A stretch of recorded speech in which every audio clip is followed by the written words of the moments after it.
રૂમેટોલોજી association Gujarat એ association of physicians of વડોદરાના અને ટ્રાયકલર હોસ્પિટલના સહયોગથી પ્રેક્ટિસ કરતા ચિકિત્સકો અને તાલીમાર્થી ડોક્ટરો માટે સંધિવા વિકાર પર શૈક્ષણિક બેઠકનું આયોજન કર્યું હતું. બેઠકના સંગઠન સચિવ વડોદરાના કન્સલ્ટન્ટ રૂમેટોલોજિસ્ટ ડોક્ટર હિમાંશુ પાઠકે માહિતી આપી હતી કે હું આ રૂમેટોલોજી CME નું ઓર્ગેનાઇઝિંગ સેક્રેટરી છું.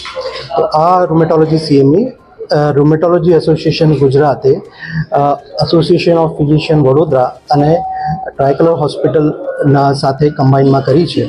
આ CME નું main purpose primary care physician, general ફિઝિશિયનને રૂમેટોલોજીકલ કન્ડિશનના વિશે વધારે જાણકારી આપવાનું, નવા ટ્રેની ડૉક્ટર જે ફિઝિશિયન બની રહ્યા છે, જે પોસ્ટ ગ્રેજ્યુએટ મેડિસિનના સ્ટુડન્ટ છે, એમનામાં રૂમેટોલોજીકલ કન્ડિશનના વિશે અવેરનેસ આવે, એમને રૂમેટોલોજી કન્ડિશનની માહિતી મળે. રૂમેટોલોજી રીના શર્મા, રૂમેટોલોજિસ્ટ. હું અમદાવાદમાં છું અને હું પ્રેસિડેન્ટ છું રૂમેટોલોજી એસોસિએશન ઓફ ગુજરાતની. અને આજે જે CME ડૉક્ટર હિમાંશુ પાઠકે કર્યું છે અહીંયા બડોદામાં, આમાં પાર્ટ લેવા માટે અહીંયા આવી છું. મેઇનલી પ્રોબ્લેમ એ છે કે રૂમેટોલોજી વિશે બહુ ડૉક્ટર્સ પણ નથી જાણતા, જનરલ પબ્લિકની તો વાત દૂર છે.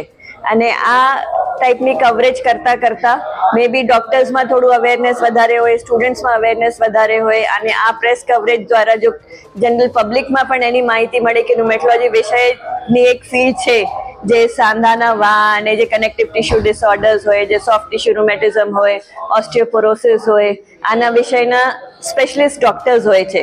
અત્યાર સુધી હાડકાનું પ્રોબ્લેમ હોય કે હોય તો પેશન્ટ્સને ફીલ થાય કે હાડકાના ડૉક્ટર જે મેઇનલી ઓર્થોપેડિક્સ હોય એની પાસે જ જતા હોય છે. બટ